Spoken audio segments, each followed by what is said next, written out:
रात के अंधेरे में एक लड़की को खुलेआम निर्ममता से पीटा जा रहा था।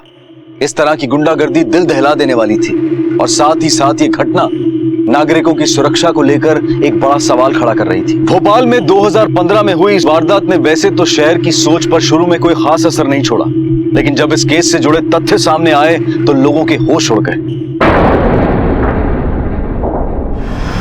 बस यही रोक लो भाई, यही रोक लो। अरुणा, अरु,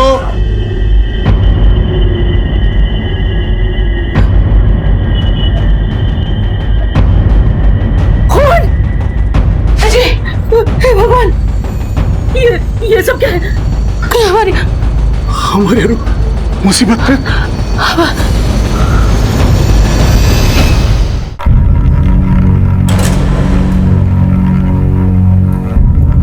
ये तो मर चुकी। इसे कौन लेकर आया था? सब कुछ लोकल लोग ही लेकर आए थे। किले के पास उन्हें पड़ी हुई मिली थी। तुम फौरन पुलिस में इन्फॉर्म करो और तुम ये बॉडी मुर्दा घर लेकर जाओ। जी। इंस्पेक्टर साहब, उसके ऑफिस का सारा सामान बिखरा पड़ा था। खून की चीट है। इंस्पेक्टर साहब, पता नहीं हमारी अरुणा कहाँ चली गई है। डॉक्टर, इधर बॉडी कब आई थी? तकरीबन रात को 1 बजे। आप पंचनामा करें तो हम पोस्टमार्टम करा दें। आइए सर, आइए।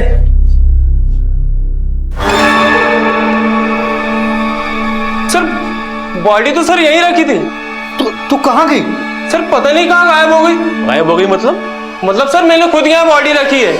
कहाँ गई? आप शांत हो जाइए। क्या करती है आपकी बेटी? वकील है। किसी से कोई रंजिश, कोई झगड़ा? रंजिश और झगड़े का तो सवाल ही नहीं होता इंस्पेक्टर साहब। वो तो हमेशा समाज और जरूरतमंद लोगों की समस्या के लिए हमेशा उलझी रहती थी।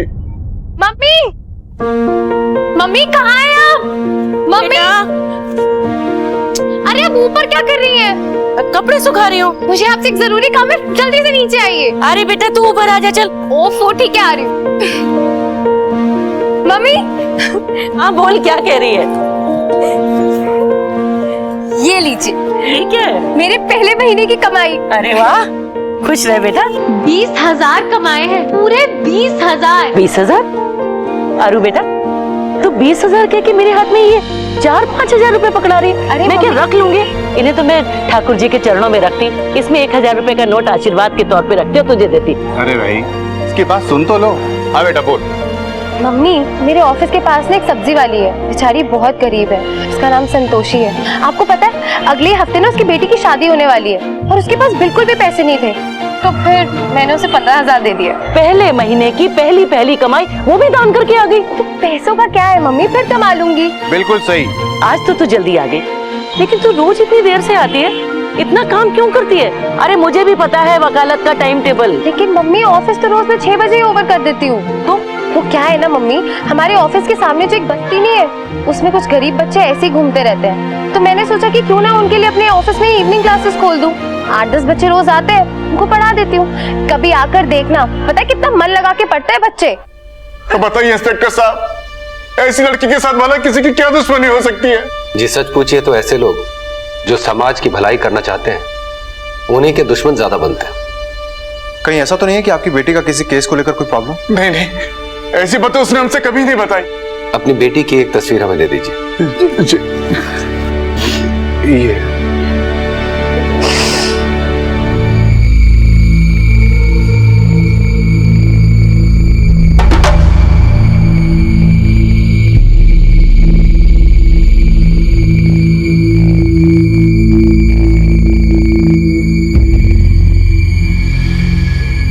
एक चलती फिरती लाश का मंजर काल्पनिक और तिलिस्मी कहानियों में देखने सुनने को तो मिलता है, लेकिन भोपाल शहर का यह दृश्य किसी हॉरर फिल्म से कम नहीं था। कहीं दूर इसी लड़की को इसके माँ बाप तलाश रहे थे। एक चादर में लिपटी ये लड़की पेशे से वकील, बेहद ही सामाजिक और जागरूक लड़की थी। पर फिर ये जो हमारे सामने था वो क्या था, क्यों था और किसके कारण था? पुलिस की तहकीकात शुरू हो गई, लेकिन उनके पास एक नाम, एक तस्वीर और एक ध्वस्त ऑफिस के अलावा फिलहाल और कोई सबूत नहीं थे।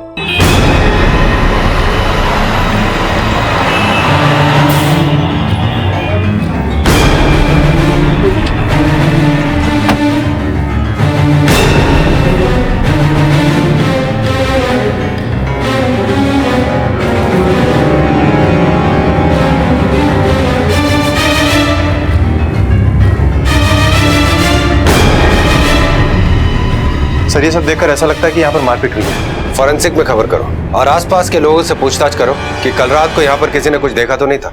कल रात को यहाँ पे मारपीट हुई थी, आप कुछ बताएंगे? नहीं साहब, कल तो मैं दुकान पे था ही नहीं। और कोई था? दुकान पे लड़के तो थे, लेकिन जल्दी चले गए थे तो किसी ने कुछ देखा ही नहीं साहब। आपकी दुकान तो पड़ोस में ही है, यहाँ रात को मारपीट हुई थी, इसके बारे में कुछ जानकारी है? नहीं तो साहब, हमारी दुकान तो 9 बजे बंद हो जाती है साहब, मुझे कोई मालूम नहीं साहब। अरुणा शर्मा वकील साहब को जानती हो? जी साहब। तुम्हारी बेटी की शादी में मदद भी की थी ना उन्होंने? हाँ साहब। कल रात को क्या हुआ था यहाँ, कुछ देखा तुमने? हम तो ठेला जल्दी बंद करके सो गए थे, हमने कुछ नहीं देखा साहब। पर तुम तो यहीं रहती हो ना? हाँ साहब, सोते तो यहीं हैं। अगर कुछ देखा हो तो सब सच सच बता दो।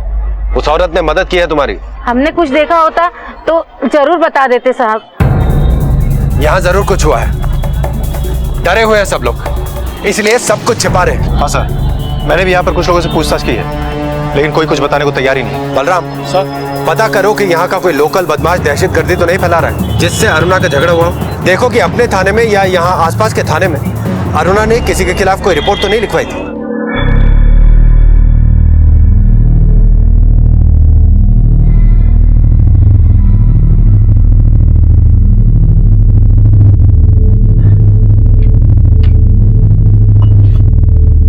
चाय लीजिए। क्या हुआ? वो अरुणा अब तक लापता है। पुलिस को कभी ये पता नहीं चल पाएगा कि अरुणा के साथ हुआ क्या है। मैं पुलिस के पास जाऊंगा, सब सच सच बताऊंगा उनको। फिर वो लोग हमें भी नहीं छोड़ेंगे। प्लीज प्लीज पुलिस के पास मत जाओ।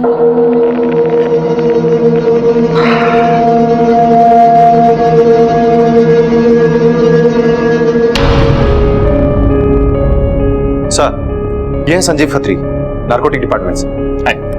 और सर, इन्होंने बताया कि अरुणा शर्मा ने 1 साल पहले नारकोटिक कंट्रोल ब्यूरो के इनके लोकल ऑफिस में एक कंप्लेंट दर्ज कराई थी। कैसी कंप्लेंट? उसने शिकायत की थी कि उसके इलाके में ड्रग पेडलिंग हो रही है।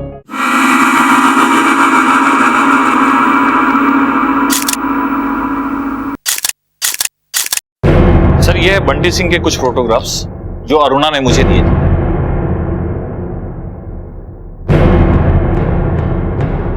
इस वक्त कहाँ है? सर, अभी तक तो ये जेल में था, 3 दिन पहले ही पेरोल पे रिहा हुआ है। 3 दिन पहले छूटा और बदला लेने अरुणा के ऑफिस चला गया। मुझे भी कुछ ऐसा ही लगता है। हो सकता है कि इसी ने अरुणा को अगवा किया। अरुणा शर्मा की तलाश जारी रखो और इस बंटी सिंह को भी ढूंढो। Okay sir.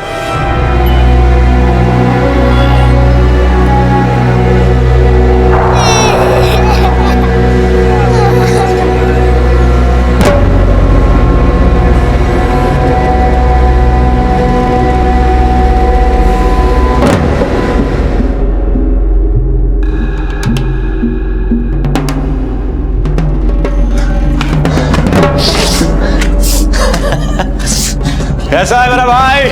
देख कौन आया है। भाई कैसा भाई? कैसा है? ऐसी तैसी हो गई यार। 15 दिन के लिए बाहर आया हूँ, ये सामान कैसे भी निकाल। हाँ भाई, समझा ना भाई, काम हो जाएगा भाई। बंटे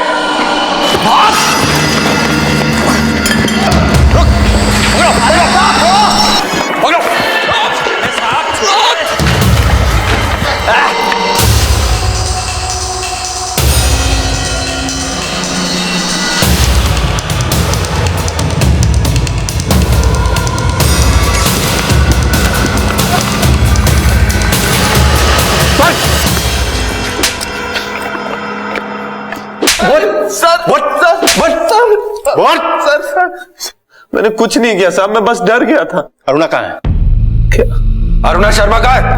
कौन अरुणा शर्मा साहब? मैं तो किसी अरुणा शर्मा को जानता ही नहीं साहब। सर नहीं जानता सर, सही बोल रहा हूँ सर, नहीं जानता। बलराम सर, अच्छे से खातिर करो इसकी। सर मैं झूठ नहीं बोल रहा सर। सर अभी मैं 3 दिन पहले पेरोल पे आया हूँ सर, मेरे चाचा की तबीयत खराब है सर। मैं कहाँ रहता तेरा चाचा?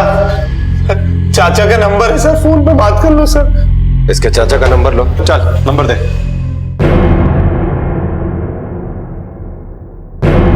सर, मैंने पता लगाया है, बंटी सिंह सही कह रहा है। 3 दिन पहले वो अपने बीमार चाचा के पास था। इसने कुछ नहीं किया, इसको तो अरुणा शर्मा का नाम भी नहीं पता। तो सर, अगर इसने हमला नहीं किया तो फिर किसने करवाया होगा? हो सकता है कि बंटी सिंह के कोई ऊपर वाला इन्वॉल्व। हो सकता है सर। लेकिन जो भी इसमें इन्वॉल्व है, हमें उसे जल्द से जल्द ढूंढ निकालना है। नहीं शिवानी, नहीं, गलत है, ये बिल्कुल गलत है। हमारा चुप रहना बहुत गलत है। मैं जाऊंगा और पुलिस को सब सच सच बताऊंगा। पुलिस के पास मत जाओ शिवांगी, हमारा चुप रहना और ज्यादा गलत होगा। सुनिए तो।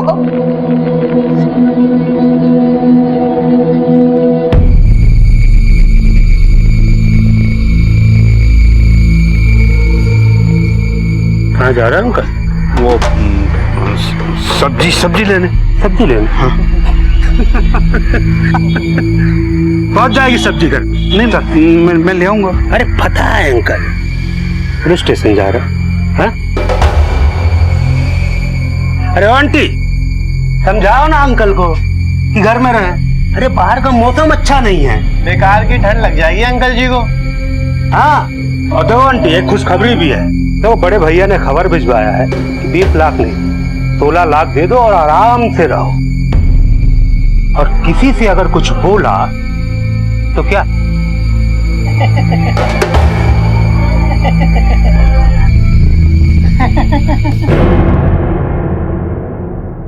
तो हमेशा के लिए चुप कर देंगे। चलो चलो।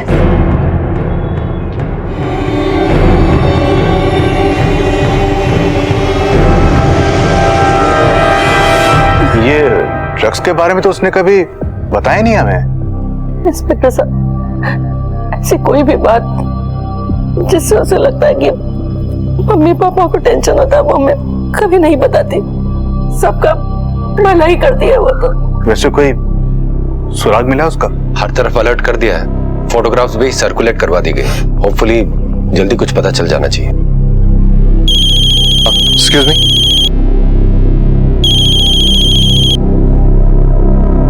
हेलो,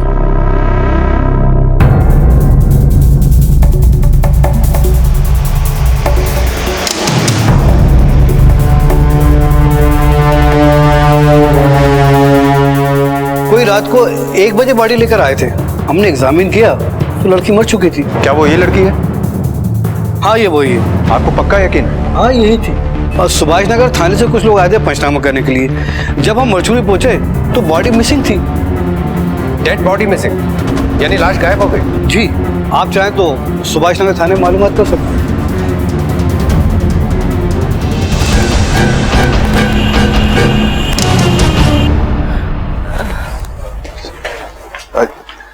कुछ पता चला? जी वो क्या बात है इंस्पेक्टर साहब? जी वो खबर अच्छी नहीं है। क्या हुआ इंस्पेक्टर साहब, बताइए। हमें पता चला है कि आपकी बेटी की बॉडी सुभाष नगर हॉस्पिटल में कोई छोड़ गया था। बॉडी? और मॉर्ग से उसकी बॉडी भी गायब। ऐसा नहीं हो सकता, नहीं हो सकता, ऐसा नहीं हो सकता।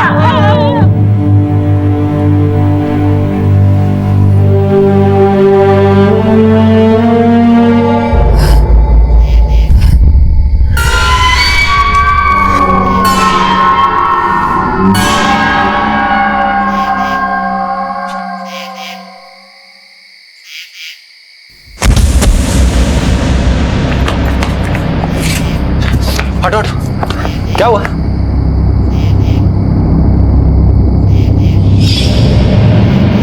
सर, ये तो अरुणा शर्मा है। एम्बुलेंस बुलाओ। Okay sir. अरुणा शर्मा कहाँ है? इमरजेंसी में जाइए। इमरजेंसी? इंस्पेक्टर साहब, कहाँ है मेरी बेटी? अरुणा। डॉक्टर्स एग्जामिन कर रहे हैं, अभी बेहोश है। ठीक, डॉक्टर कैसी अरुणा? कैसी बच्ची हमारी? मैं उसका फादर हूँ, ये उसकी मम्मी है। बहुत गहरे जख्म है उसके। लगता है किसी ने बहुत बेरहमी से मारा है उसे। यूं समझ लीजिए वो तो मरते मरते बची है। डॉक्टर साहब, कब तक होश आएगा? लेट्स सी, अगर सब कुछ ठीक ठाक रहा तो जल्दी उसे होश आ जाएगा, मगर आप फिक्र ना करें, इस समय वो खतरे से बाहर है। अच्छा, ठीक है ना? अपने 2 आदमियों को यहाँ पर ड्यूटी पे लगा दो। अरुणा की जान को अभी भी खतरा हो सकता है। Okay sir. अरे मेरे बच्चे, बेटा।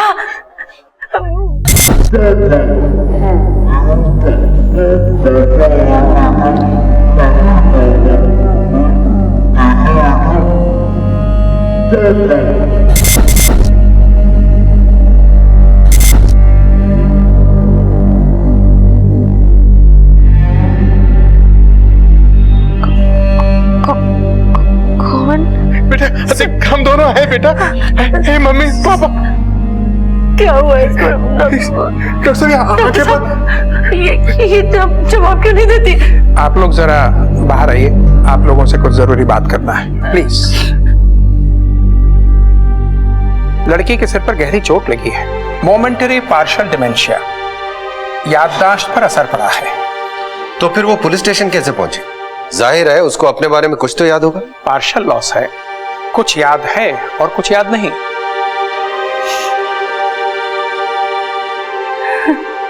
सच पूछिए तो जिंदगी महज यादों का सिलसिला है। हमारी पहचान, हमारी शख्सियत यादों से ही कायम है।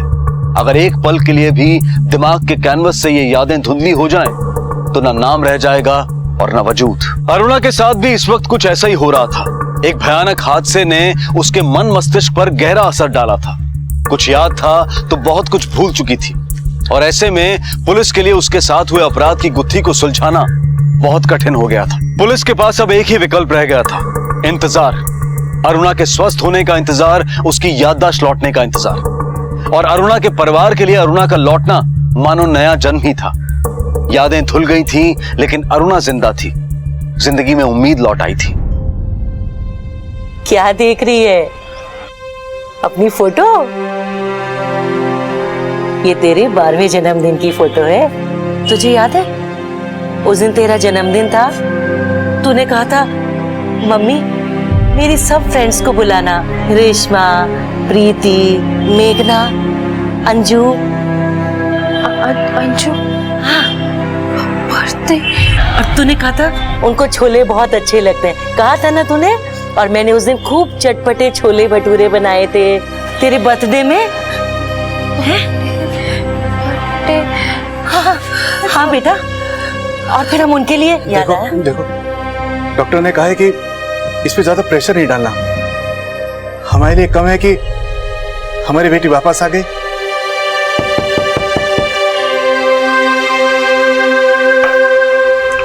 अरे इंस्पेक्टर साहब आइए आइए।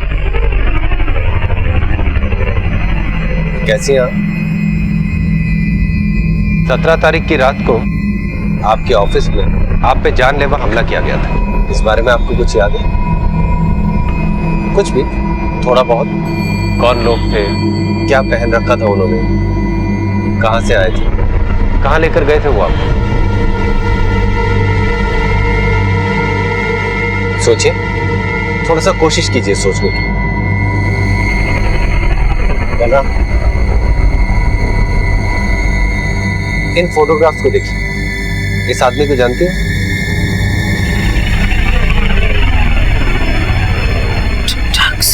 ड्रग्स। इनमें से किसी ने आप पे हमला किया था, जो आपकी इस हालत के लिए जिम्मेदार? देखिए देखिए, ठीक से देखिए। ड्रग्स के बारे में आप कुछ बता रही थी। हाँ देखिए, इसको देखिए। नहीं? स्कूल? कौन सा स्कूल? किस स्कूल की बात कर रहे हैं? इंस्पेक्टर साहब, ये दरअसल शाम को अपने ऑफिस में गरीब बच्चों को पढ़ाती हैं।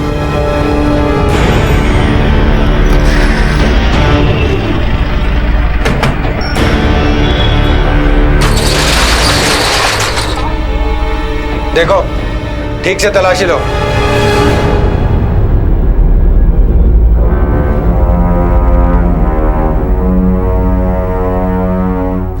ब्रिजेश। बलराम, इसको चेक करो। Yes sir.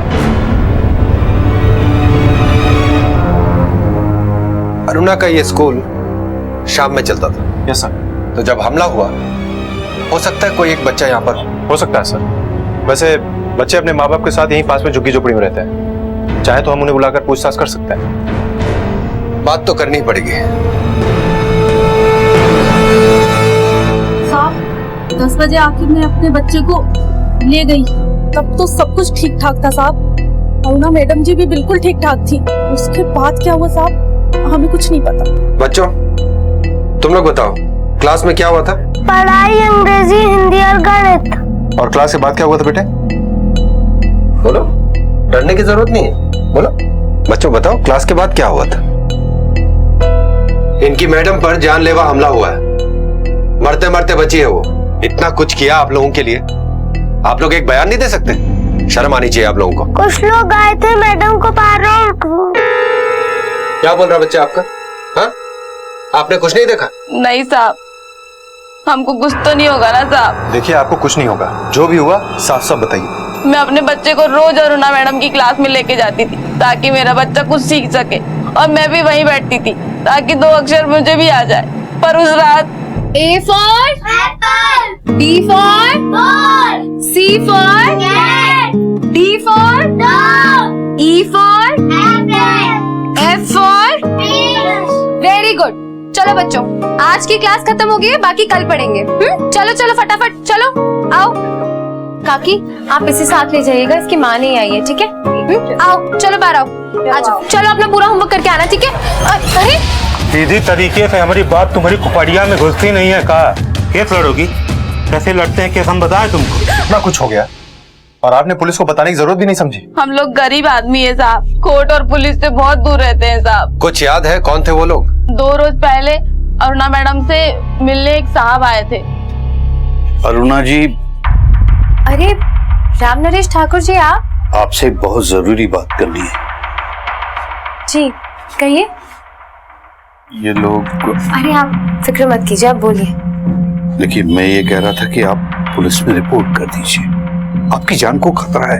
हम वकीलों की जान को हमेशा से खतरा रहता है। आप समझने की कोशिश कीजिए। वो मेरे घर आए थे, मुझे धमकी देकर गए और कहकर गए कि वो आपको सबक सिखाएंगे। वो ना कुछ कर सकते हैं ना वो कुछ करेंगे। मैं कह रही हूँ ना आपसे, आप इत्मीनान से घर जाइए। फिर भी अगर आप एक बार पुलिस को... आप फिक्र मत कीजिए। अच्छा, कौन थे ऐसा? वो तो पता नहीं साहब, पर अरुणा मैडम उनको राम नरेश ठाकुर जी कहकर बुला रही थी। राम नरेश ठाकुर? बलराम सर, राम नरेश ठाकुर से रिलेटेड कोई ना कोई फाइल हमें यहाँ जरूर मिलेगी। अच्छी तरह से सर्च करो, कोई ना कोई क्लू यहीं से मिलेगा। Okay sir.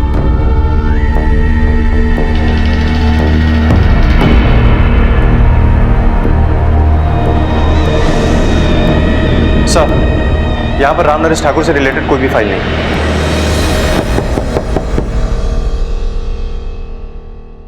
कौन? इंस्पेक्टर दिनेश शुक्ला।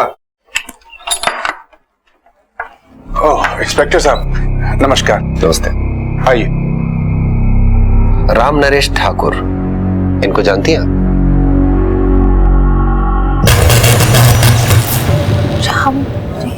राम नरेश ठाकुर आपके क्लाइंट हैं या आप पर हमला करवाया होगा इन्होंने?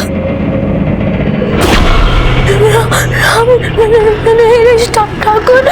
बोलो बेटा, बोलो। डिपार्टमेंट ऑफ क्या? बताइए, कोई हादसा हुआ इनके साथ? याद कीजिए, बताइए डिपार्टमेंट ऑफ क्या? बेटा अरुणा जी। राम नरेश ठाकुर, डिपार्टमेंट ऑफ क्या हो सकता है? बच्चे मासूम होते हैं और शायद इसीलिए साहसी भी। जहां बड़े सच बोलने से, सही गवाही देने से कतरा रहे थे, वहीं एक बच्चे ने अरुणा के साथ हुई वारदात का ब्यौरा दिया और पुलिस को आगे का रास्ता दिखाया। उधर अरुणा की हिम्मत भी कम नहीं हुई थी। याददाश्त खो जाने के बावजूद उसमें अपने अपराधियों को सजा देने की इच्छा शक्ति अब भी कायम थी। इसीलिए शायद ठाकुर साहब का नाम सुनते ही अरुणा बोल पड़ी। पुलिस के सामने एक बहुत बड़ा सुराग आ गया था। क्या था राम नरेश ठाकुर का सच, और कौन थे वो लोग जिनसे राम नरेश ठाकुर अरुणा को आगाह कर रहे थे? आखिर ये मसला क्या था? सर ये रहे अरुणा शर्मा के फोन कॉल रिकॉर्ड्स। कुछ मिला इसमें? हाँ सर। सर, इन सारे नंबर्स में से एक नंबर राम नरेश ठाकुर के नाम का है। ये देखिए, अरुणा शर्मा के मिसिंग होने के 3 दिन पहले इस नंबर से पहली बार कॉल आया था अरुणा शर्मा के मोबाइल फोन पे। उसके बाद दोनों तरफ से कई बार कॉल हुए। इस राम नरेश ठाकुर का एड्रेस पता करो। पता कर लिया सर।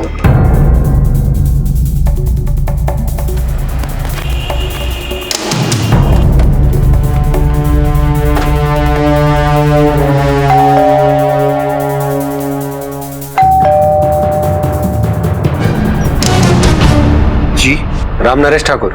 जी हाँ। अरुणा शर्मा को जानते हैं आप? हाँ हाँ जानता हूँ। अरुणा शर्मा को आप जानते कैसे? कोई केस लिया था उन्होंने आपका? केस? नहीं जी नहीं। तो फिर आप उनसे मिलने उनके ऑफिस क्यों जाते थे? वो ऑफिस, वो छोटे गरीब बच्चों को पढ़ाती है ना वो, तो उसके चंदा देने के लिए। और चंदा देने के साथ साथ आपने उसे आगाह भी किया था। जी अरुणा शर्मा के ऊपर किसी बात का खतरा था, यही बताने गए थे ना आप उसके यहाँ? वो तो ऐसे ही बातों बातों में बोल दिया था। आप तो जानते ही हैं, सोशल वर्क करने वालों को खतरा तो होता ही है ना। अरुणा शर्मा के मिसिंग होने से पहले आपकी और अरुणा की काफी बातें होती थी फोन पे। क्या बातें होती थी आप दोनों? यही वो बच्चों की पढ़ाई, चैरिटी, यही। राम नरेश जी, आई होप आप हमसे कुछ छिपा नहीं रहे। जी नहीं, बिल्कुल नहीं। अगर जरूरत पड़ी तो आपसे फिर से पूछताछ करेंगे। जी। बलराम ये हमसे कुछ छिपा रहा है, इस पे 24 घंटे नजर रखो। मुझे पूरा विश्वास है कि लीड हमें इसी से मिलेगी। Okay sir.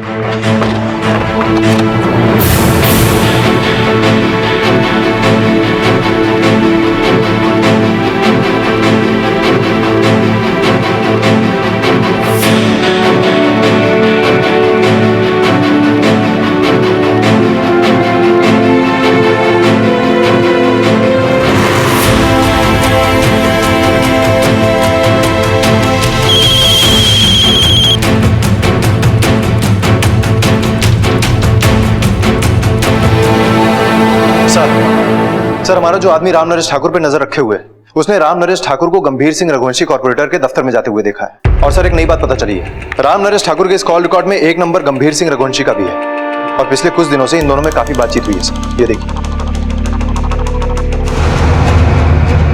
क्या चल रहा है इन दोनों के बीच? ये कौन है?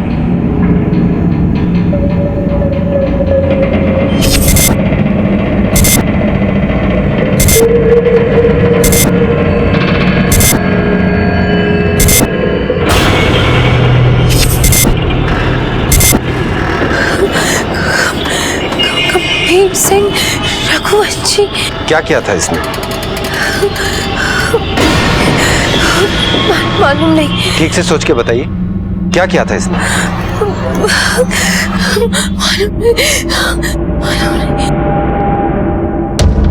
सर, चेहरा तो पहचानती है ये, इसका मतलब कि ये इस कॉर्पोरेटर को जानती है। पर कनेक्शन क्या है?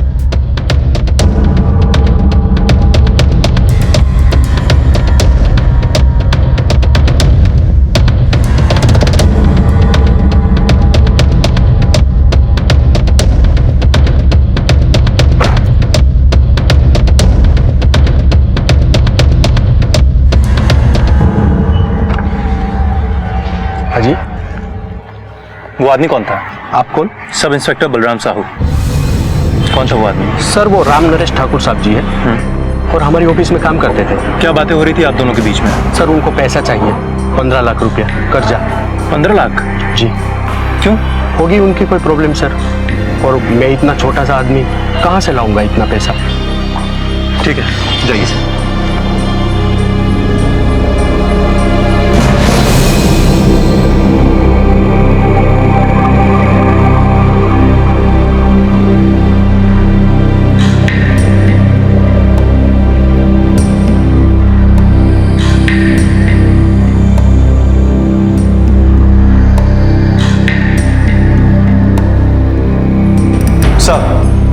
सर, एक बड़ी अजीब सी बात सामने आई है।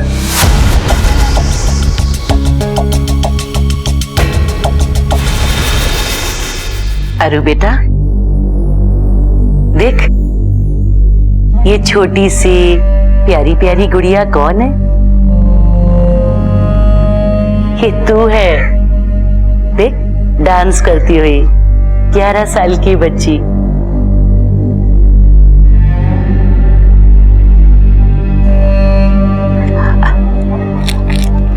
अच्छा, ये देख, तेरी तस्वीर वकील की डिग्री के साथ।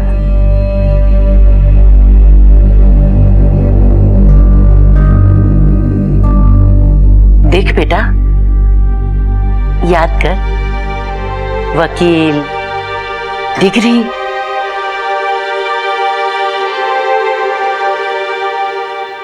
क्या हालत हो गई है इस लड़की की? और गलती क्या थी इस बेचारी की?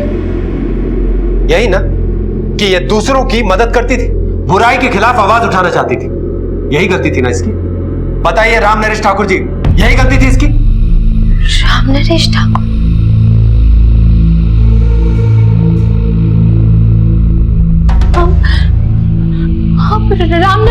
ठाकुर, आप है ना? आपको तो सब पता है ना कि मुझ पर हमला किसने किया था? आपको सब पता है, इनको बताइए ना कि मुझ पर हमला किसने किया था? ये कब से मुझसे पूछ रहे हैं कि मुझ पर हमला किसने किया? आपको सब पता है ना? आप बोलिए ना इनको कि मुझ पर हमला किसने किया था? बताइए इनको, बताइए। बता रहा हूँ बताता हूँ। बात यह है कि मैं बहुत डर गया था, लेकिन अब मैं सब कुछ बताऊंगा आपको, सब सच सच बताऊंगा। ये अरुणा पर गंभीर सिंह रघुवंशी ने हमला करवाया था, क्योंकि ये उसके रास्ते में आ रही थी।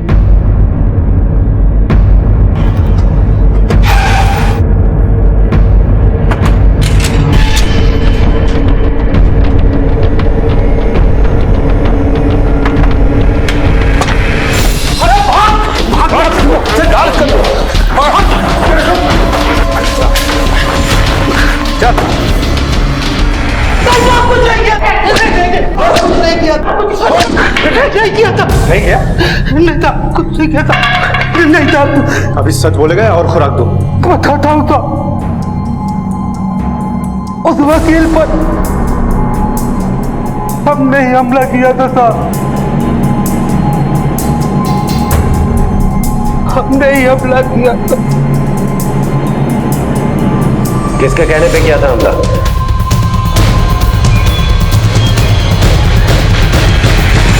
देखिए, मैं एक साधारण सा सरकारी मुलाजिम, अभी रिटायर हुआ।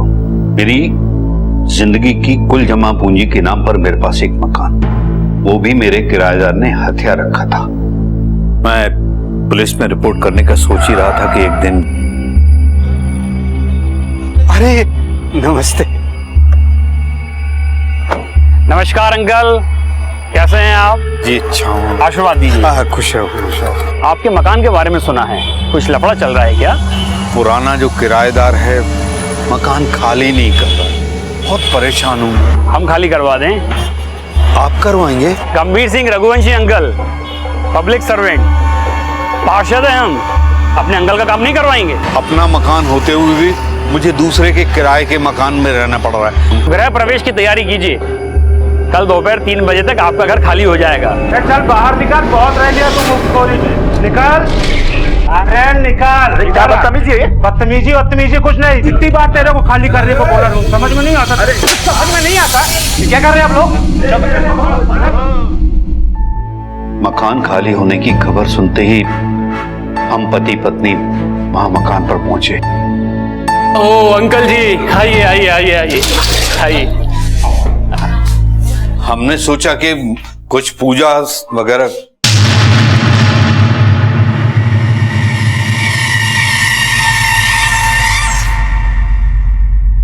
वो हमारा सामान। अंकल, गृह शुद्धि, सामान सजाना, इन सब के लिए आप गंभीर भाई से बात करिए। ये तो गलत है। सही गलत का फैसला तो गंभीर भाई ही करेंगे। आप उन्हीं से बात कीजिए।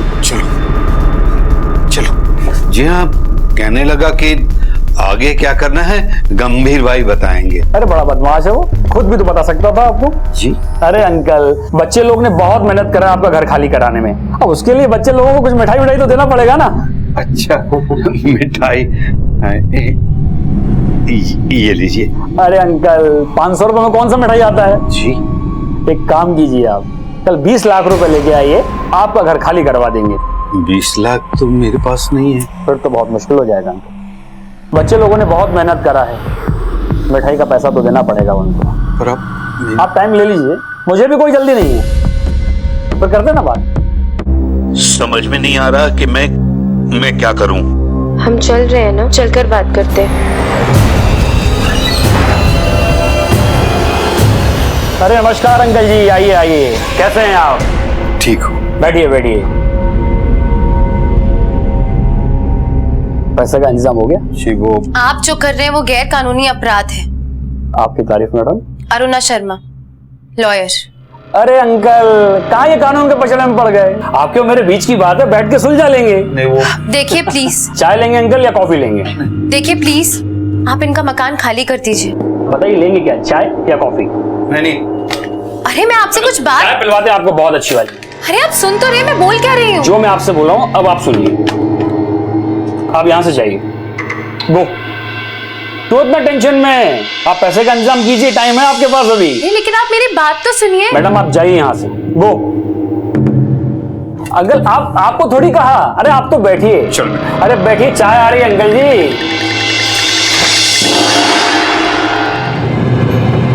जी बाय। अरे कहाँ जाना है मैडम जी? आइए बैठिए, हम छोड़ देते हैं। क्षमा चाहेंगे मैडम, बहुत बड़ी गलती हो गई, आपसे चाय पूछना भूल गए। कल राम नरेश ठाकुर जी वाले केस में एक पिटीशन दायर कर रही हूँ सेशंस कोर्ट में। फिर चाय के साथ साथ आपको मिठाई भी खिलाऊंगी। कैसी वकील हैं आप? जमीन जायदाद के मुकदमे ऐसे हल होते हैं, पुश्तें बीत जाती हैं टलते टलते। राम नरेश अंकल अगर हमसे समझौता कर लें तो एक दिन में मामला हल हो जाए। आपके चक्कर में रहे तो उनकी पुश्तों के वाल सफेद हो जाएंगे मैडम। मुझे तो लगा था आप एक पब्लिक सर्वेंट हैं, आपको आपकी इज्जत की काफी फिक्र होगी, लेकिन आप तो मतलब ये कि अगर ये केस कोर्ट में गया और ये खबर अखबार में छपी तो फिर आपकी इज्जत का क्या हाल होगा, ये कभी सोचा है आपने? अब देखिए ना, भले ही मकान खाली कराने में हमें थोड़ा सा वक्त लग जाएगा, लेकिन कॉर्पोरेटर की कुर्सी लोगों के वोट से चलती है। अगर ये खबर अखबार में छपी तो ये कुर्सी जरूर खाली हो जाएगी। तो फिर मिलते हैं कल सेशंस कोर्ट में। चाय जरूर तैयार रखिएगा। कॉर्पोरेटर समझ चुका था कि ये मामला कोर्ट में जाने वाला है। उसने मुझे मनाने की कोशिश की थी, लेकिन जब मैं नहीं मानी तो चलो अपना पूरा होमवर्क करके आना, ठीक है? अरे सीधी तरीके से हमारी बात तुम्हारी पकड़िया में घुसती नहीं है। कहा केस लड़ोगी? कैसे लड़ते हैं केस हम बताएं तुमको?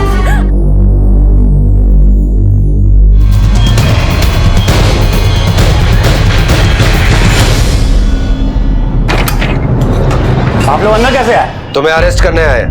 किस जुर्म में? अरुणा शर्मा पे जानलेवा हमला करने के जुर्म में। सबूत है आपके पास? सबूत तो बहुत है हमारे पास तुम्हारे खिलाफ।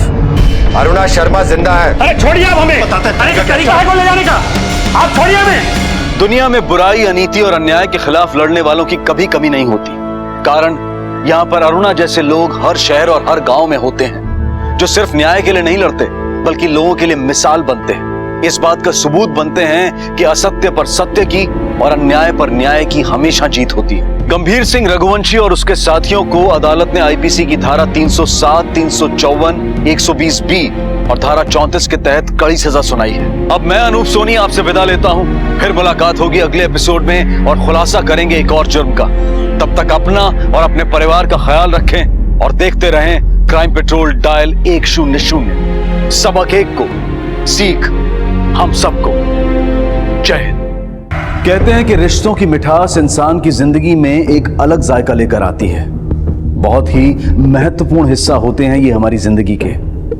एक दूसरे से विश्वास, प्यार और समझ की उम्मीद रखते हैं ये रिश्ते। लेकिन अगर किसी रिश्ते में कोई सिर्फ हक जताना जानता हो, अगर किसी रिश्ते पर अहम का साया हो और अगर कोई रिश्ता किसी गलत सोच की वजह से एक बोझ बन जाए तो रिश्तों की मिठास कड़वाहट में बदल जाती है और जिंदगी पर मंडराता है सिर्फ और सिर्फ खौफ।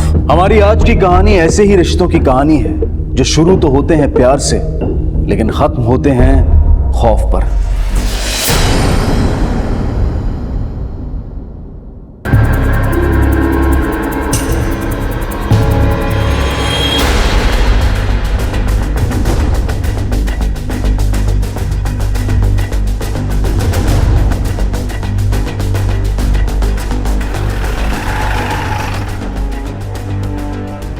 सर, सबसे पहले कचरे वाले ने देखा, लगभग 25-26 साल की उम्र की लड़की होगी और सर अलग किया हुआ है और नाक में, कान में कोई ज्वेलरी नहीं है सर। और बाकी की बॉडी वो भी तो कहीं आसपास होगी? सर लगभग आधे किलोमीटर के इलाके में पूरा छान मारा लेकिन कहाँ कुछ नहीं मिला।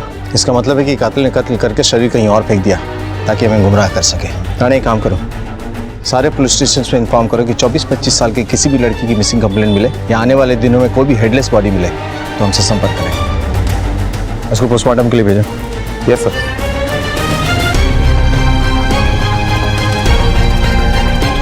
सर, एक लड़की की बॉडी मिली है, बिना सर की बॉडी सर। सर कोई पहचान नहीं है, ना कोई मोबाइल है ना कोई पर्स, कोई मार्क नहीं, ना कोई टैटो, कुछ भी नहीं। ठीक है सर।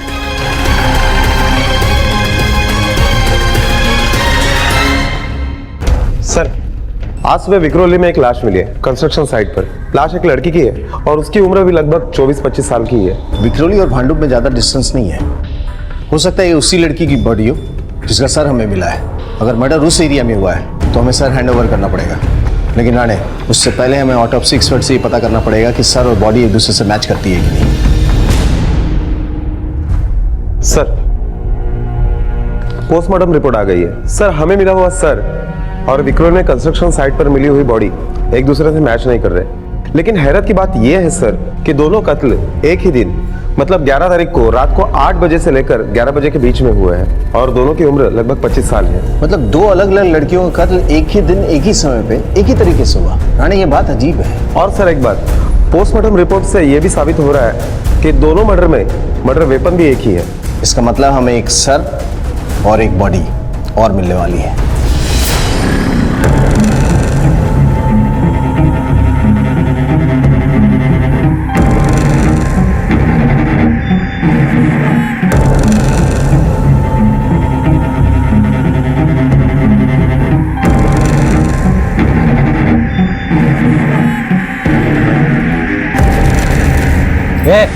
कोटे जाले वो 3 दिन से मानसी का फोन नहीं आया तो मुझे बहुत फिक्र हो रही है उसकी। तू अब भी मिलती है उससे? कहाँ मिली वो तुझे? 3 साल हो गए उसे घर छोड़कर गए और तूने उसे इतनी जल्दी माफ कर दिया? कहाँ मिली वो तुझे? कहाँ? 3 महीने पहले उसने मुझे फोन करके बताया कि वो बहुत खुश है, उसे एक जगह बहुत अच्छी नौकरी मिल गई है।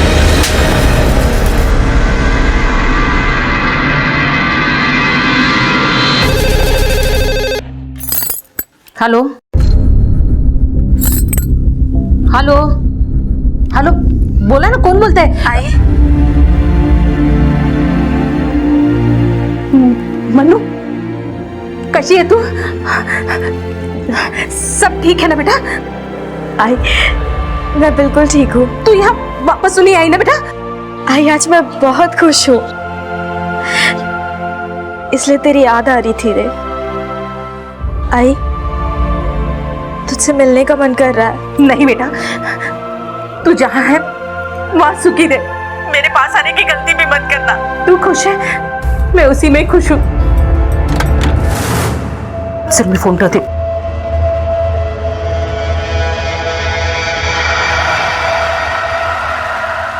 रडायला काय झाला?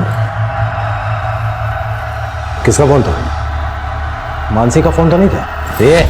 अगर मुझे गलती से ही पता चला ना कि तू उस नालायक मानसी से बात कर रही थी, मैं तुझे तो कुछ नहीं करूंगा, लेकिन उसे मैं उस नर्क से भी ढूंढ निकालूंगा और वापस उसे नर्क में डाल दूंगा। समझे? समझेगी नहीं?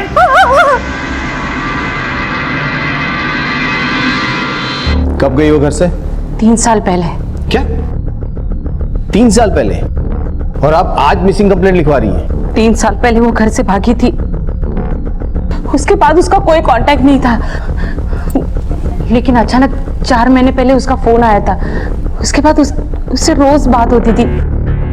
माझी मुलगी खूब खुश है, वो यही कि किसी पार्लर में काम करती है साहब, लेकिन 3 दिन से उसका कोई फोन नहीं आया साहब। मला खूब भीती वाटत है, मेरी बेटी को कुछ हुआ तो नहीं ना साहब? उसका कोई मोबाइल नंबर है? हाँ लीजिए। ये चेहरा क्यों ढक के रखा आपने? वो साहब मुझे थोड़ी चोट लगी है साहब, मैंने उसे फोन किया था लेकिन उसका फोन स्विच ऑफ आ रहा है। आजकल रहती कहाँ है वो? साहब यहीं रहती है वो, मैं उसके घर पे भी जाके आई, लेकिन उसके घर पे ताला है, आजूबाजूला विचारलं त्यांना नाही माहित। और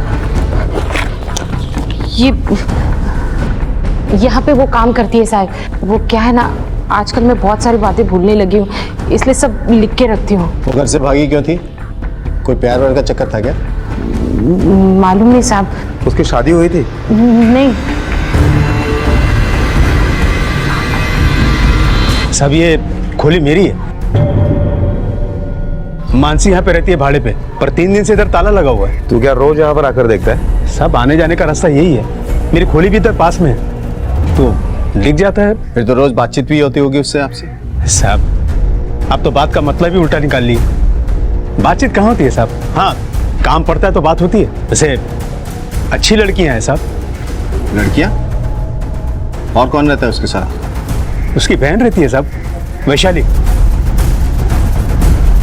उसकी माँ ने तो उसकी बहन का कोई जिक्र नहीं किया था। शायद सर दोनों जन घर से भागकर आई होगी। अगर मानसी अपने बहन के साथ रहती है तो जिस सलून में वो काम करती है वहाँ किसी ना किसी को तो मालूम होगा उसकी बहन के बारे में।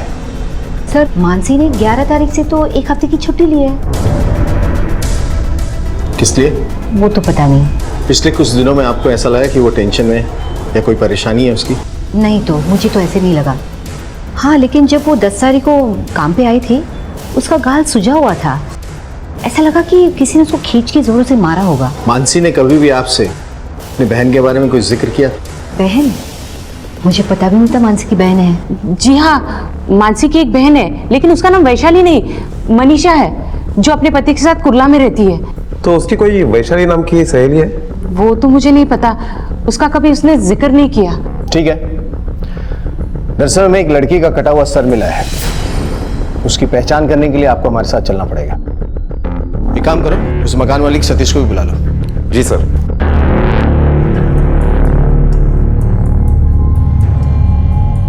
खोलो इसे।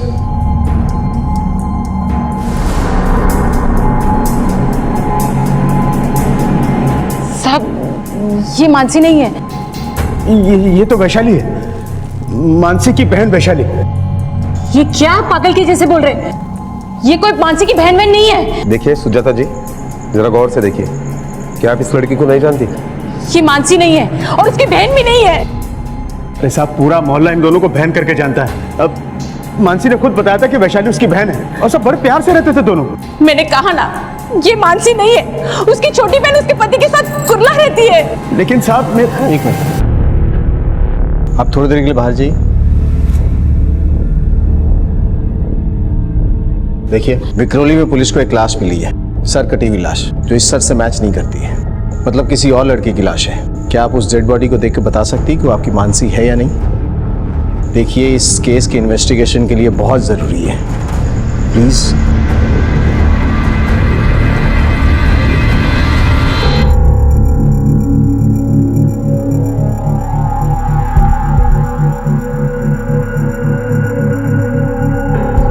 ये भी मेरी मानसी नहीं है।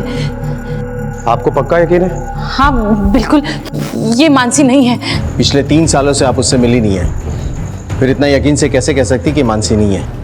साहब मैं उसकी आई हूँ, मैं जानती हूँ ये मानसी नहीं है। मैं कह रही हूँ ना, ये मानसी नहीं है। क्या आप अपनी छोटी बेटी को पुलिस स्टेशन बुला सकती हैं? जी हाँ, मैं ही मनीषा हूँ, मानसी की छोटी बहन।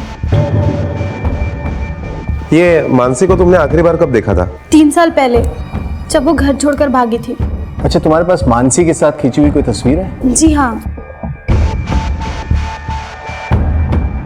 ये 3 साल पहले की, जब हम सब साथ में रहते थे।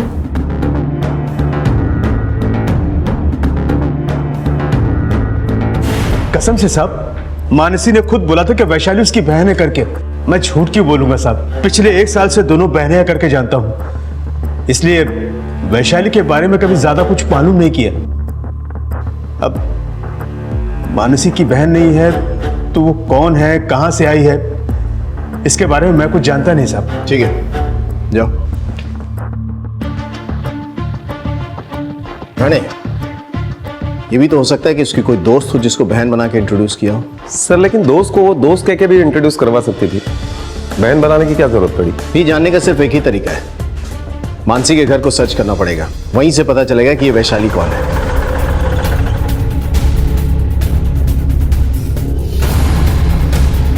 आला बंदे। हाँ सर। थोड़ा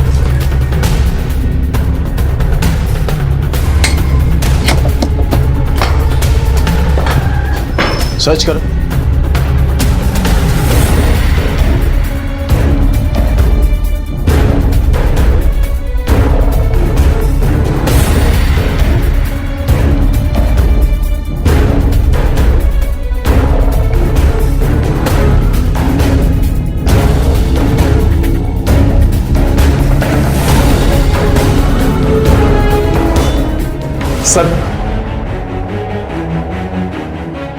सर मुझे लगता है ये मकान मालिक सतीश हमसे झूठ बोल रहा है। पूरा घर छान मारा, सारा सामान एक ही लड़के का लग रहा है, एक ही साइज के कपड़े। अगर 2 लड़कियां रहती तो कम से कम टूथब्रश तो 2 होते, और टॉवेल भी एक ही है सर।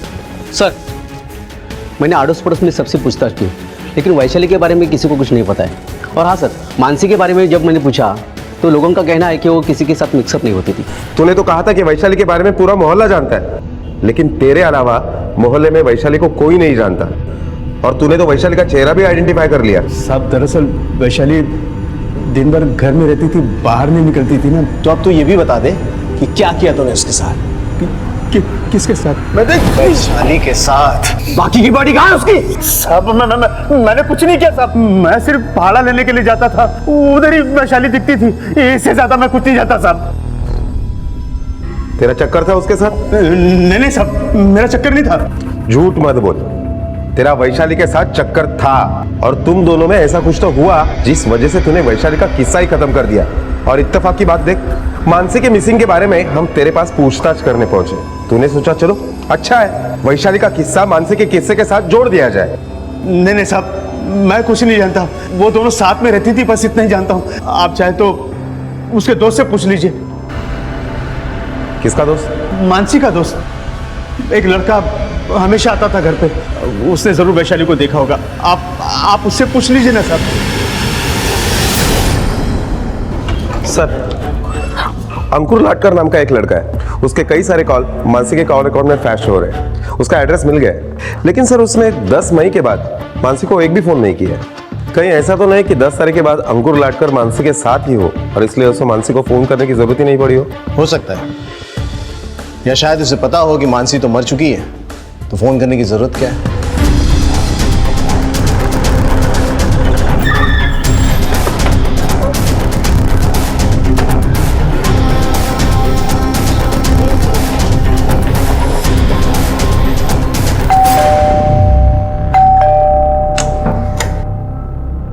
अंकुर लाटकर जी हाँ सर, मानसी मेरी गर्लफ्रेंड थी मतलब अब नहीं है। हमारा ब्रेकअप हो गया था, हम दोनों शादी करने वाले थे। हालांकि मेरे घर वालों को ये सब पसंद नहीं था, लेकिन मैंने साफ साफ कह दिया था कि मैं शादी करूंगा तो सिर्फ मानसी से करूंगा। फिर क्या हुआ? 10 तारीख के बाद तुमने मानसी को फोन क्यों नहीं किया? क्योंकि हमारा रिश्ता टूट चुका था सर। तुम्हारा रिश्ता टूट गया था या हौसला टूट गया था? नहीं सर, मैं मेरे शादी के फैसले को लेकर पक्का था, लेकिन मुझे क्या पता था कि उसका सच कुछ और ही होगा। अच्छा चलो ना, मुझे लेट हो रहा है। थोड़ी देर और प्लीज। अरे पिछले 20 मिनट से थोड़ी देर कर रहे हो। चलो नहीं, चलो क्या ना। तुम चलो नहीं। उठो। फोन क्यों नहीं उठा रही है मेरा? मैं पागल हूँ क्या जो तेरे को सुबह से फोन कर रहा हूँ? चल पैसा निकाल। प्रॉब्लम क्या है तेरी? क्यों फोन कर रहा है तू इसे? हाँ, और पैसे? कैसे पैसे? क्या चाहिए कि तुझे? चुप कर तू। अरे देखो क्या कर रही है? छोड़।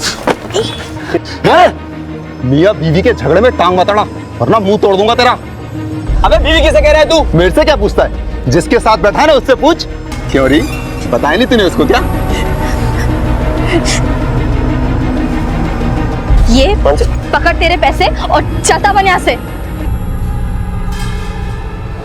अंकुर मैं तुम्हें बताने वाली थी कि इतना बड़ा धोखा। अंकुर सुनो। कुछ नहीं सुनना है मुझे, हमारे बीच में अभी कुछ नहीं है। समझ में आई बात? मती मारी गई थी मेरी कि तुम्हारी वजह से मैंने मेरे माँ बाप से झगड़ा किया। पागल था मैं। और आइंदा मुझे फोन करने की या कांटेक्ट करने की कोशिश भी मत करना। समझ में आई बात? अंकुर सुनो। अंकुर। फिर 10 तारीख के बाद मैंने उसे कॉल नहीं किया। इसके बाद क्या हुआ था वो हम बताते हैं। तुमने उसे इतनी आसानी से नहीं छोड़ा, तुम दोनों के बीच झगड़ा हुआ, उसके बाद तुमने उसे गुस्से में मारा।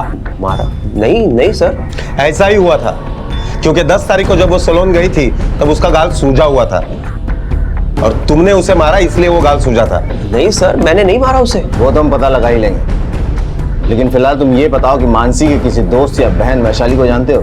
वैशाली? नहीं, मैं किसी वैशाली को नहीं जानता। तुम मानसी के घर पर अक्सर आया जाया करते थे? हाँ सर। वो अकेली रहती थी या किसी के साथ? नहीं, वो तो अकेली ही रहती थी सर।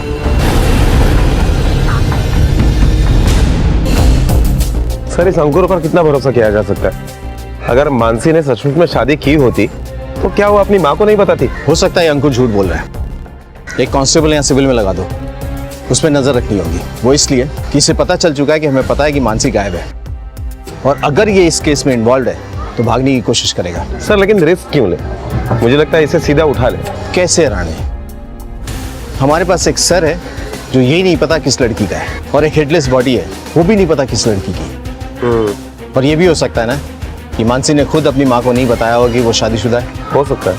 रानी एक काम करो, मानसी जिस सैलून में काम करती है और जहाँ रहती है वहाँ आस पड़ोस में पता करो तो उसके शादीशुदा होने के बाद किसी को पता है क्या? नहीं, वो तो मैरिड नहीं थी, अकेली रहती थी। नहीं सर, कभी शादी के बारे में बताया नहीं। नहीं सर, वो शादीशुदा नहीं थी। नहीं सर, वो मैरिड नहीं थी। नहीं सर, शादी नहीं होती उसकी। तुम इतने यकीन के साथ कैसे कह सकते हो कि उसकी शादी नहीं हुई थी? सब रोज बात होती थी, कभी तो कहीं तो उसके पति के बारे में बात की होती। वैशाली ने भी कभी बात नहीं की। तुम अभी भी इसी बयान पे टिके हुए हो कि कोई वैशाली नाम की लड़की उसके साथ रहती थी? अरे साहब थी, दोनों साथ में रहती थी। सब मेरी खोली है, मेरे को पता होगा ना कि कौन खोली में रहता है, इसका ख्याल तो रखना पड़ेगा ना साहब। राणे शायद ये दोनों झूठ बोल रहे हैं। ना तो ये साबित हो रहा है कि वैशाली मानसी के साथ रहती थी, और ना ये कि मानसी शादीशुदा थी। हाँ सर, ये लड़कियों वाला केस ज्यादा ही उलझता जा रहा है। हमारे पास कोई ऐसा सबूत नहीं है जिससे हम ये साबित कर सके कि वो हेडलेस बॉडी मानसी की है, और हमें वैशाली की बॉडी भी नहीं मिल रही है। राणे, मानसी के घर के आसपास के पैथोलॉजिकल लैब चेक करने को कहा था, वहां से कोई जानकारी मिली? नहीं सर, कुछ भी नहीं मिला। एक काम करो, इस खोज को आगे बढ़ाओ, सलोन के आसपास के भी लैब को चेक करो, उधर विक्रोली, विद्या विहार, कुर्ला, अंधेरी, सायन तक जाओ, और इस तरफ थाने और मुलुंड तक मानसी नाम के कितनी लड़कियों ने टेस्ट करवाया होगा। अगर किसी का भी ब्लड सैंपल हमें मिल गया तो 100% ना से 50% तो ये पता चल जाएगा कि मानसी की बॉडी है या नहीं। अगर 3 निशाने पर लग गया तो हमें एक दिशा तो मिल जाएगी। मानसी गायब थी जिसका अभी तक कोई पता नहीं लग पाया था। एक बिना सर की डेड बॉडी थी पुलिस के सामने, और वो थी किसकी, ये सवाल मुंह उठाए खड़ा था। सतीश का बयान संदेहजनक था। उसके मुताबिक मानसी वैशाली नाम की एक लड़की के साथ रहती थी, लेकिन इस बात का कोई भी ठोस सबूत नहीं था। डेड एंड पर आकर रुकी पुलिस ने अपना नसीब आजमाया। उन्होंने सारी मुंबई की लेबोरेटरीज में खोज शुरू कर दी, और इस बार पुलिस को 1000 से भी ज्यादा लेबोरेटरीज में से बस एक मैच ढूंढ निकालना था। ढूंढना बहुत मुश्किल था, लेकिन नामुमकिन नहीं, और आखिरकार पुलिस को सफलता मिली। सर देखिए, blood report, sugar level, keratin level, thyroid fluid सब मैच हो रहा है। 80% कंफर्म है कि ये मानसी सुरवे की बॉडी है। राणे, अब इसका सर हमें जल्द से जल्द ढूंढना होगा। सर लेकिन कहाँ ढूंढेंगे? ये मानसी की माँ किस लॉज में रुकी है?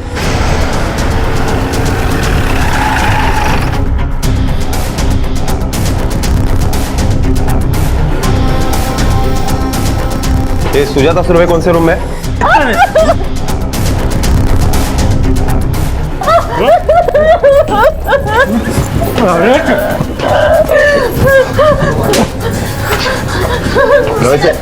लेके जाओ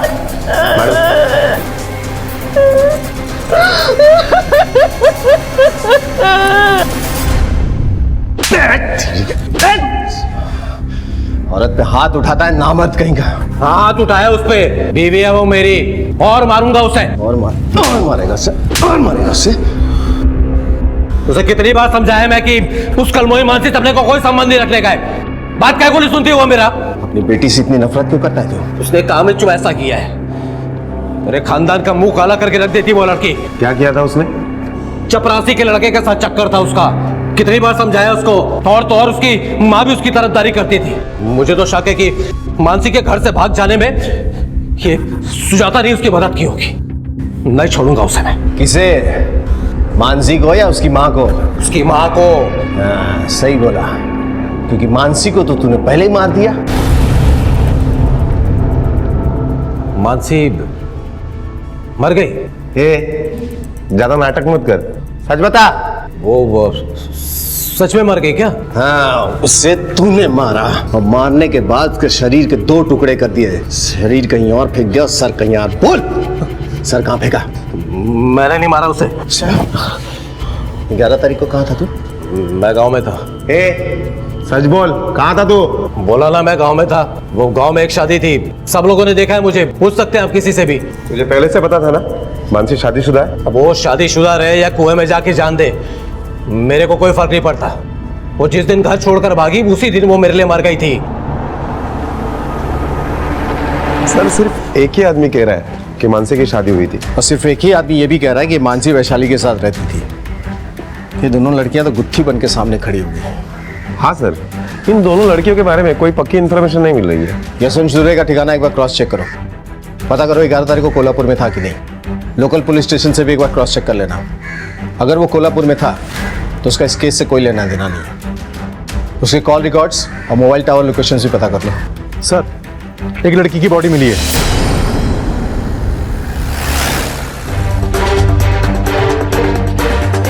कम से कम 3-4 दिनों से बॉडी पड़ी होगी यहाँ। सर मुझे लगता है कि ये बॉडी वैशाली की हो सकती है। अभी के अभी पोस्टमार्टम के लिए भेजो और देखो कल तक रिपोर्ट आ जाए। Okay sir.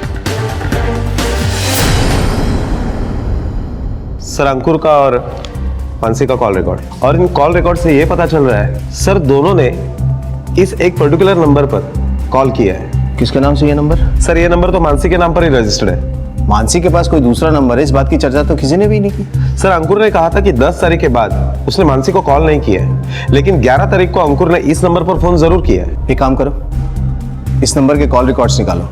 हो सकता है ये नंबर मानसी के नाम से रजिस्टर्ड हो, लेकिन इस्तेमाल कोई और कर रहा हो। कौन?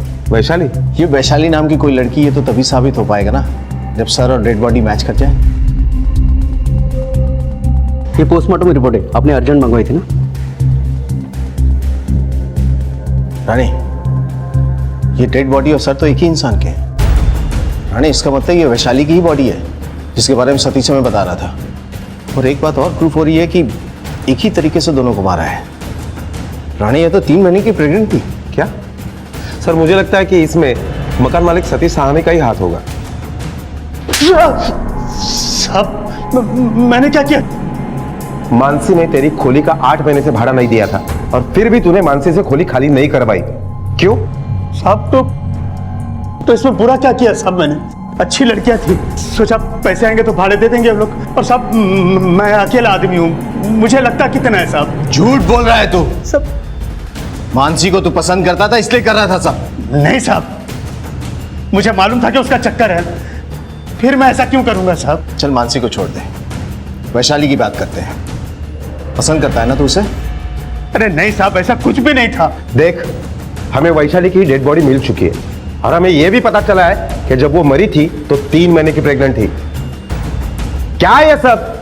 कौन है वैशाली? और तेरे वजह से प्रेग्नेंट थी ना वो? सच सच बोल, वरना पुलिस स्टेशन ले जाके इतना मारूंगा ना कि फिर बोलना भूल जाएगा तू। नहीं साहब, मेरी वजह से कोई प्रेग्नेंट कैसे हो सकता है? 7 साल पहले मैंने अपनी नसबंदी करवा ली थी साहब। अगर ऐसा था तो वैशाली मानसी की बहन है, ऐसा झूठ क्यों बोल रहा था तू? साहब ये बोल बोल के मैं कंटाल गया हूँ। दोनों बहनें थी, यही रहती थी साहब। अब आप वो लड़के को ढूंढो ना साहब, वो बताएगा आपको। देख, हमने उस लड़के को भी ढूंढ लिया है, अंकुर लाडकर नाम है उसका, और उसी ने हमें बताया कि मानसी यहाँ अकेली रहती थी। तो उसे पूछो ना साहब, मानसी जब काम पर जाती थी तो उसके घर में किससे मिलने जाता था? तूने तो कहा कि मानसी अकेले रहती थी, तो जब वो घर पे नहीं रहती थी तो क्या टीवी देखने जाता था? बोल। सब वो मैं वो वैशाली से कभी कभी मिलने चला जाता था वहां। तो इसका मतलब है कि मानसी के साथ वैशाली भी वहां रहती थी? हाँ सर। कौन थी वो उसकी बहन? वो उसकी मेड थी, लेकिन मानसी उसे अपनी बहन की तरह रखती थी। और तो बीवी की तरह। देख, हमें वैशाली की लाश मिल चुकी है और यह भी पता चला है कि जब वो मरी थी तब 3 महीने की प्रेग्नेंट थी। तू उसे मिलने जाता था ना, वो तेरे वजह से प्रेग्नेंट थी ना? नहीं सर। हाँ, और इसी वजह से तुमने हमसे झूठ बोलने की कोशिश की कि वैशाली नाम की कोई लड़की है ही नहीं, हमें गुमराह करने की कोशिश की। नहीं, ऐसी बात नहीं है sir.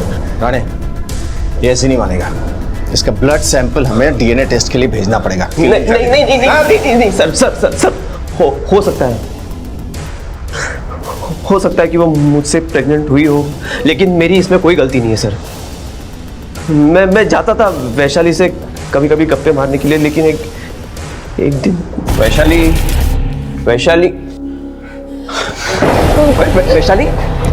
Vaishali Vaishali Vaishali Vaishali what happened?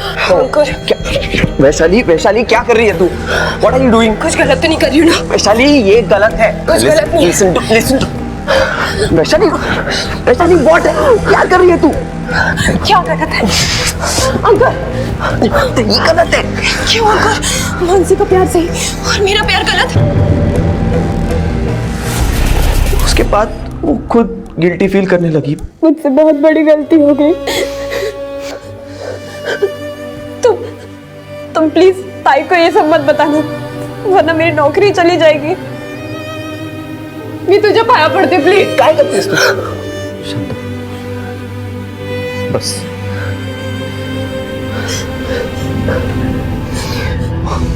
देख गलती मुझसे भी हुई है, बट वैशाली समझने की कोशिश कर।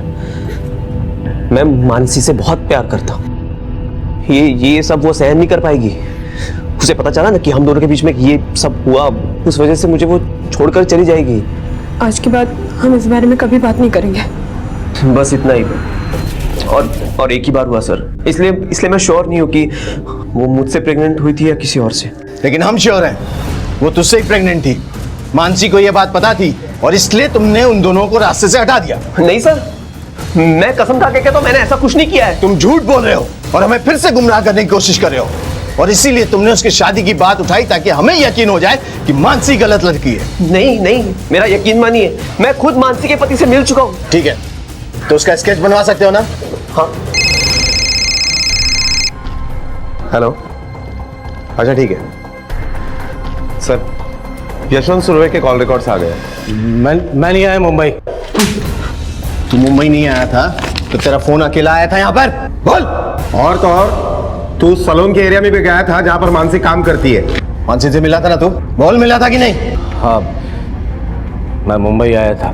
सुजाता को फोन पे बात करते हुए सुना था मैंने। तू जानती है ना अपने बाबा को? और तभी मैं दूसरे दिन मुंबई आ गया। घर से चली गई, उसके बावजूद तेरे कलेजे को ठंडक नहीं पहुंच रही क्या? जब भी तो अपने आई का पीछा नहीं छोड़ रही है, तो काय को फोन करती है उसे? बाबा मैं नाम मत है मेरा, तेरे नाम का स्नान कर चुका हूं मैं। और तेरा और हमारा ना कोई रिश्ता नहीं है।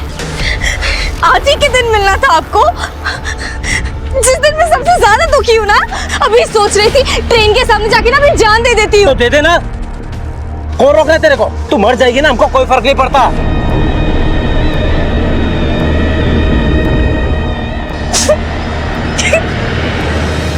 राणे, तुमने गौर किया यशवंत ने क्या कहा?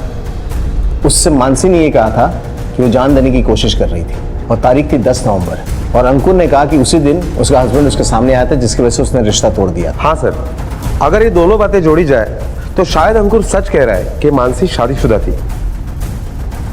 सर, स्केच आर्टिस्ट ने स्केच बनाया है।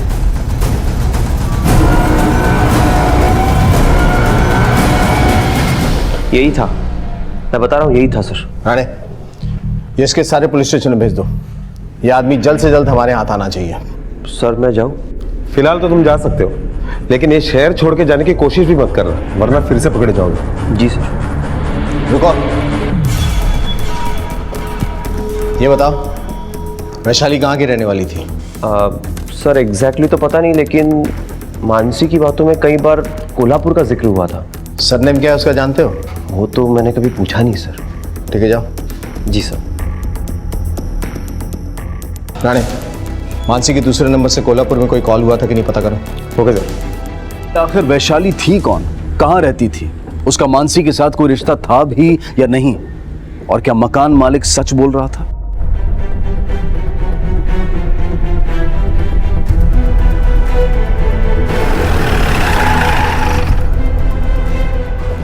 सर, ये मानसी के दूसरे नंबर के कॉल रिकॉर्ड है। कोल्हापुर में इस नंबर पर महीने में 2-3 बार कॉल होता है।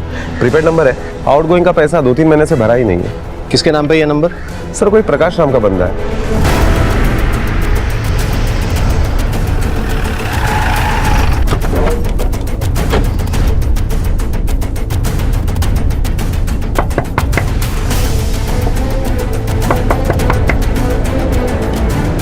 ये वैशाली सकपाल का घर है? हाँ। आप कौन? मैं प्रकाश सकपाल, उसका पिताजी। लेकिन वो यहाँ नहीं रहती, वो तो मुंबई में है। मैं पीएसआर राणे, मुंबई पुलिस से। अरे सर आप यहाँ किस लिए? मेरी बेटी तो ठीक है ना? देखिए प्रकाश जी, वैशाली की 4 दिन पहले ही मौत हुई है। वैशाली की मौत? पुलिस मानसी और वैशाली से जुड़े हर व्यक्ति की जांच पड़ताल कर रही थी। ये सभी लोग शक के दायरे में थे, पर हत्यारा कौन था ये ढूंढ निकालना अभी बाकी था। वैशाली की माँ को गुजरे हुए जमाना हुआ है साहब। मैंने वैशाली को पाल पोस के बड़ा किया है साहब। वैशाली पढ़ने में इतनी कुछ खास नहीं थी। उसको वो लेडीज का कुछ है ना, क्या बोलते हैं ना, वो बूटी ब्यूटिशियन। हाँ, वो होना था उसको। फिर वो मानसी आई यहाँ पे, जिसके साथ वैशाली रहती थी। उसको वो बूटी कुछ वो सिखाना शुरू कर दिया। मैंने भेज दिया उसको, मुंबई भेज दिया। लेकिन साहब ये मानसी को वैशाली के बारे में पता है क्या? दरअसल प्रकाश जी, मानसी की भी मौत हो गई है। क्या? सर, इन्होंने बॉडी आइडेंटिफाई कर ली है। आपकी जब बात होती थी उससे तो क्या कहती थी वो? वो बहुत ठीक है ऐसे ही बताती थी। मानसी कितना अच्छी तरीके से उसका ख्याल रखती है, उसके अच्छाई के बारे में ही बताती थी वो। लेकिन क्या? मानसी का पति उसको बहुत परेशान करता था। हर 2-3 दिन के बाद आके पैसे मांगता था उसके पास। वैशाली को बहुत फिक्र होती थी मानसी की। क्या वैशाली ने नाम लिया कभी मानसी के पति का? हाँ साहब। क्या नाम है उसका? तो तूने नहीं मारा? 4 दिनों से तो घुमा रहा है, मैं झूठ पे झूठ बोल रहा है। मानसी के पति का झूठा स्केच बना के दिखाया, जबकि तू खुद उसका पति है। कि तुमने उन दोनों का मर्डर नहीं किया। नहीं साहब, मर्डर नहीं किया मैंने। मैं मानसी से पैसे लेने जाता था। मानसी से पैसे लेता था, वो देती नहीं थी तो मैंने कभी कभी उस पर हाथ उठाया। और तूने अपने अफेयर के बारे में भी झूठ बोला ना? हाँ साहब, मैंने झूठ बोला था। जबरदस्ती उसने नहीं, मैंने की थी उससे। देखो, मैंने तुम्हें पहले ही बताया कि रोने से कुछ नहीं होने वाला है। मैंने जो तुम्हें ऑप्शन बताया है वही हमारे पास एक आखिरी रास्ता है। हमें इस बच्चे को गिराना होगा। जाओ कुछ करो। पर मैं अकेले कैसे जाऊं? प्लीज समझने की कोशिश करो। अगर मानसी को वही सब पता चल गया ना तो मेरा खर्चा पानी बंद हो जाएगा। प्लीज। नहीं, कोई नहीं देखेगा। देखो, मुझे जल्द से जल्द इस बच्चे से छुटकारा चाहिए, क्योंकि अगर ताई को पता चला तो बहुत त्रास होगा उसे। मैं नहीं चाहती कि मेरी वजह से दीदी दुखी हो। और मानसी को सब पता चल गया और उसने मुझे उसी वक्त वहां से बाहर निकाल दिया। इसने तेरे साथ इतना कुछ किया और तूने मुझे बताया तक नहीं। ताई, मुझे माफ कर दे, मुझसे बहुत बड़ी गलती हो गई। मैंने तुझे कुछ नहीं बताया क्योंकि मैं नहीं चाहती थी कि मेरी वजह से तुझे तकलीफ हो। एक काम कर, चल पुलिस स्टेशन चल और उसने जो कुछ भी किया ना सब बताओ। चल।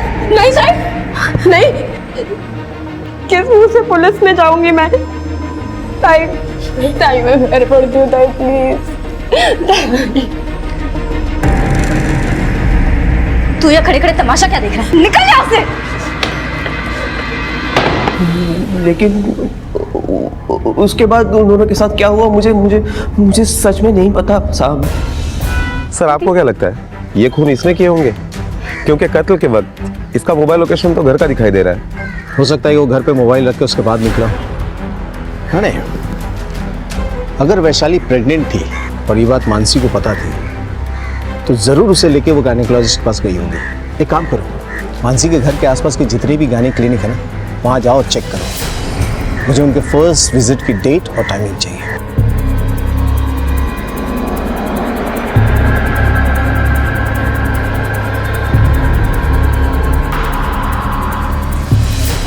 हाँ, यही लड़की मुझसे मिलने आई थी उस दिन, लेकिन ये प्रेग्नेंट नहीं थी। उसके साथ जो आई थी लड़की वो प्रेग्नेंट थी। जो लड़की प्रेग्नेंट थी उसका नाम क्या है? वैशाली। और सरनेम? वो तो नहीं पता, लेकिन हाँ वो 3 महीने की प्रेगनेंसी थी उसकी और उसकी शादी नहीं हुई थी, तो वो अपना बच्चा गिराना चाहती थी। हाँ लेकिन केस में कुछ कॉम्प्लिकेशन थे, तो मैंने उसको सलाह दी कि 2-3 दिन सोच ले और उस लड़के से बात कर ले, फिर वो मेरे पास आए। फिर? पता नहीं, वो बोल तो रही थी कि वो आएगी, लेकिन वो आई नहीं।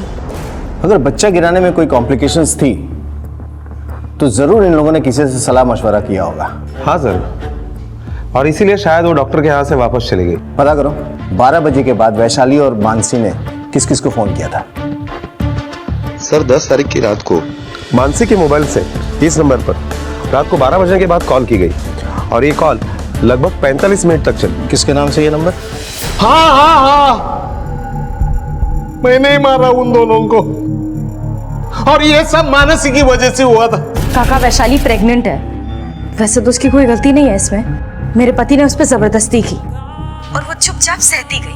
अपनी पूरी जिंदगी खराब कर ली और उसके साथ साथ मेरी भी। हेलो हेलो, ऐकता है ना? हाँ, हेलो बेटा। काका आप आइए और इसको यहाँ से लेके जाइए, अब मुझसे नहीं होगा। एक काम कर बेटी, तू उसको उसके चाचा के घर पे लेके जा। अरे ये वहां पे गुल खिला रही थी तो तेरी अकल के घास चरने गई थी। देखिए आप, प्रकाश को मानसी और वैशाली के कत्ल के जुर्म में और रमेश को उसका साथ देने के जुर्म में गिरफ्तार किया गया है। अब मैं अनूप सोनी आपसे विदा लेता हूं, फिर मुलाकात होगी अगले एपिसोड में एक और चौंका देने वाले केस के साथ। तब तक अपना और अपने परिवार का ख्याल रखें और देखते रहें क्राइम पेट्रोल डायल 100। सबक एक को सीख हम सबको। जय हिंद। इस तरह के और भी एपिसोड देखने के लिए हमारे चैनल को सब्सक्राइब करें और बेल आइकन दबाना ना भूलें।